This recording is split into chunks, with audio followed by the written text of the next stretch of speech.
चलिए पीछे पीछे। लड़कियों को बुरी नजर से देखना आम बात है। मेरी बेटी के लिए जो लड़ रहे थे वो भी तो लड़के ही थे ना। क्या वो जवान नहीं है? उन्हें तो पैंट शर्ट में कोई भी बुराई नजर नहीं आई। बुराई कपड़ों में नहीं होती, बुराई तुम लोगों की परवरिश में है। मर्दों के गंदे ख्यालों को सही कहकर औरतों की बेइज्जती करके उन्हें नीचा दिखाने की कोशिश मत करो।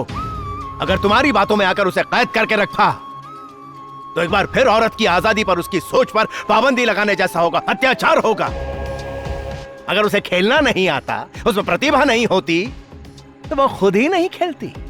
और तुम कह रहे हो कि वो एक लड़की है और इसलिए उसे नहीं खेलना चाहिए, तो तुम्हारी अक्ल को घुसेड़ो तुम्हारी।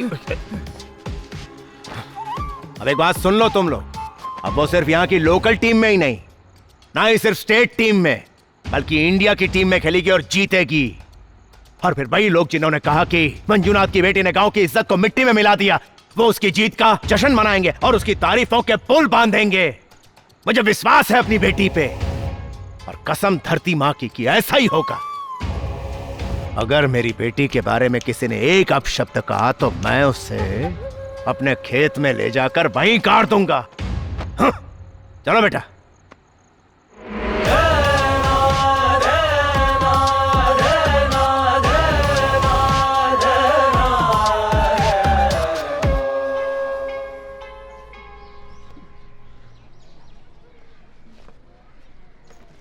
चाचा जी आप भी चलिए ना सिलेक्शन के लिए।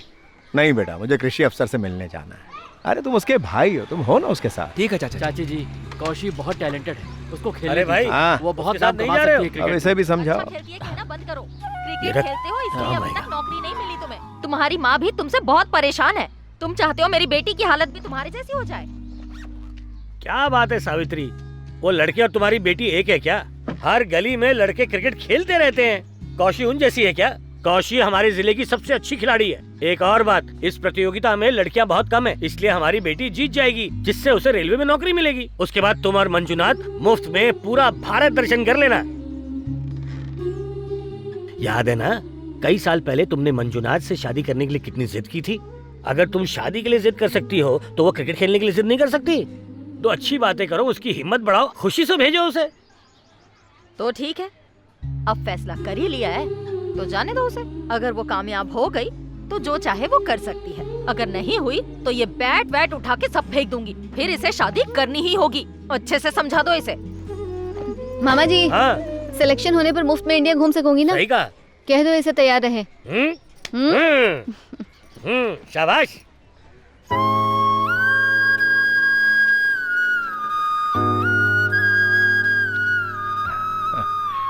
मेरी बेटी।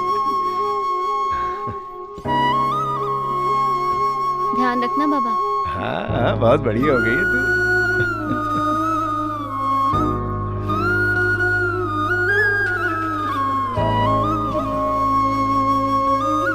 बाय बाबा। बाय बेटा। बाय मामा जी। बाय बाय बेटा।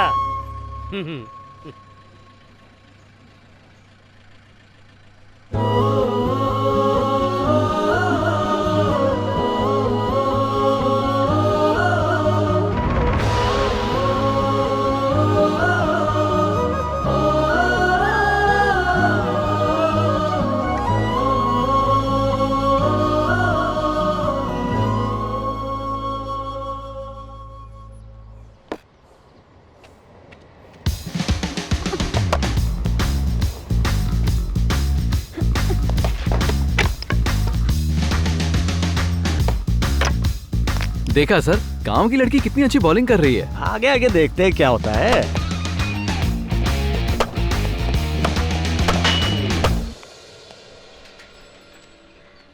हाँ प्लीज लीजिए ना। Thank you. Congrats sir. Thank you.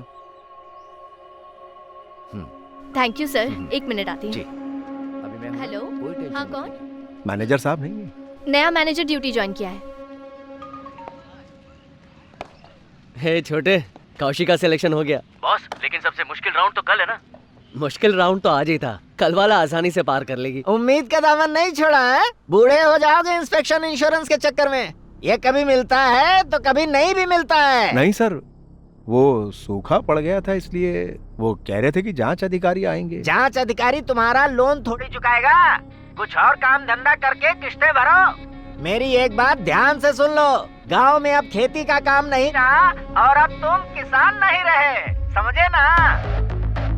Come on, girls. Let's do it. We can do it. Come on. Yay!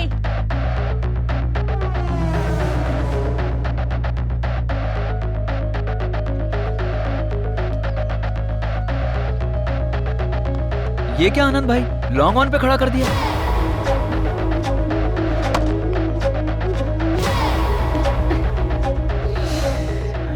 देखिए, सूखे की वजह से सारी फसल खराब हो गई है। अब ये किसी काम की नहीं।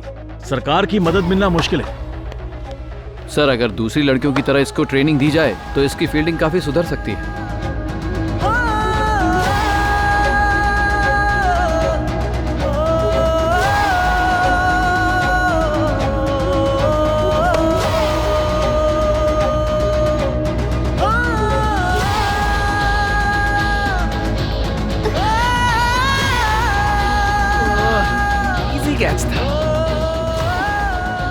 मैं जानता था ऐसा होगा, इसलिए मैंने कहा था कि कॉलेज बनाने के लिए जमीन बेच दो।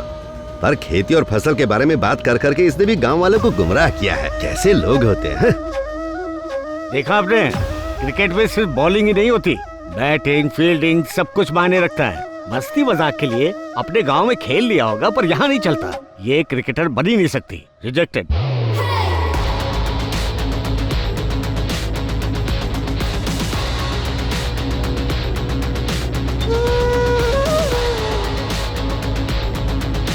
गांव में अब खेती का काम नहीं रहा और अब तुम किसान नहीं रहे। ये क्रिकेटर बन ही नहीं सकती,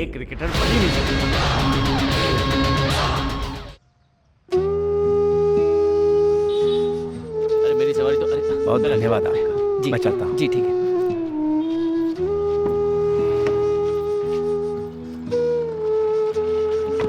बेटा, यूनिफॉर्म को इस्त्री कर लिया?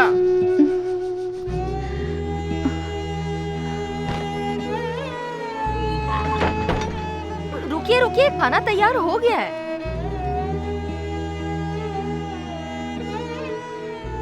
मेम साहब ने भी कुछ नहीं खाया है। मैंने उसका टिफिन दे दिया है, इसे स्कूल तक छोड़ दीजिए।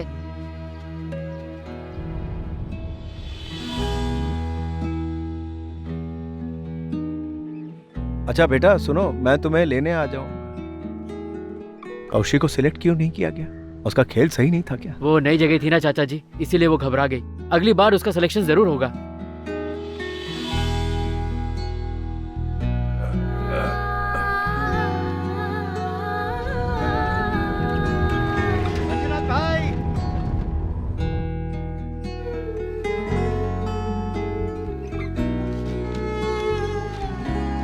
क्यों भाई साहब, आपके कैलेंडर में महीने के 90 दिन होते हैं क्या? हर महीने सही वक्त पे इंटरेस्ट तो भर दीजिए। सिलेक्शन हो गया। हाँ, क्या मारा था उसको, याद है?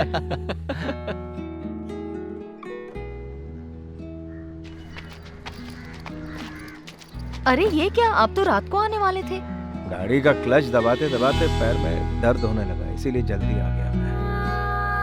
पापा मुझसे नहीं हो रहा है। अरे इतना आसान है, ये देखो। देखा?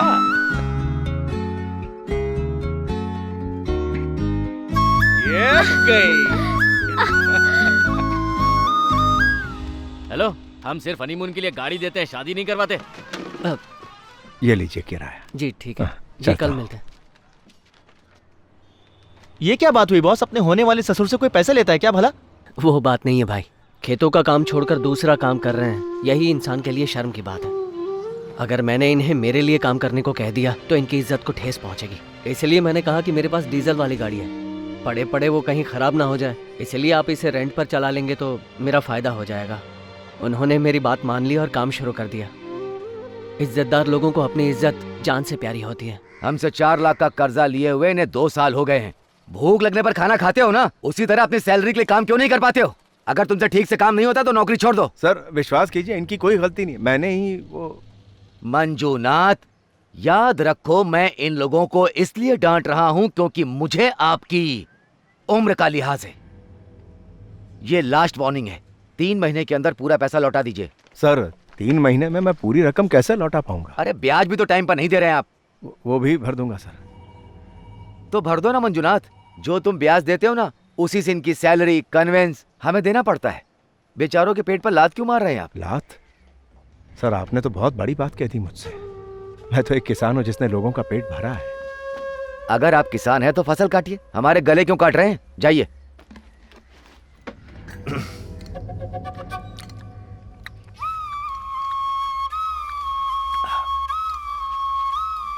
बहन, यहाँ काम करके कोई फायदा नहीं, हमारी मुश्किलें तो बढ़ती जा रही है। लक्ष्मी, तुम्हारे 12वीं का रिजल्ट कब है? अगले महीने 26 तारीख को। पास हो जाओगी? हाँ, पास हो जाऊंगी। ओ सावित्री, तुम्हारी बेटी भी 12वीं में ना, पास हो जाएगी। कैसे पास होगी? पढ़ाई लिखाई तो करती नहीं है, दिन भर लड़कों के साथ क्रिकेट खेलती रहती है। खेतों में काम करने वाली सीधे मैदान में क्रिकेट खेलने पहुंच गई। हाँ, तुम्हारी बेटी के तो सपने ही बहुत ऊंचे हैं। अगर मेरी बेटी ने ऐसा किया होता तो बैट बॉल को हाथ लगाने से पहले मैं उसके हाथ पांव तोड़ देती या फिर मैं उसकी शादी करवा देती। सावित्री बहन, तुमसे ये उम्मीद नहीं थी। अरे तुम्हें तो अपनी बेटी की परवाह ही नहीं है।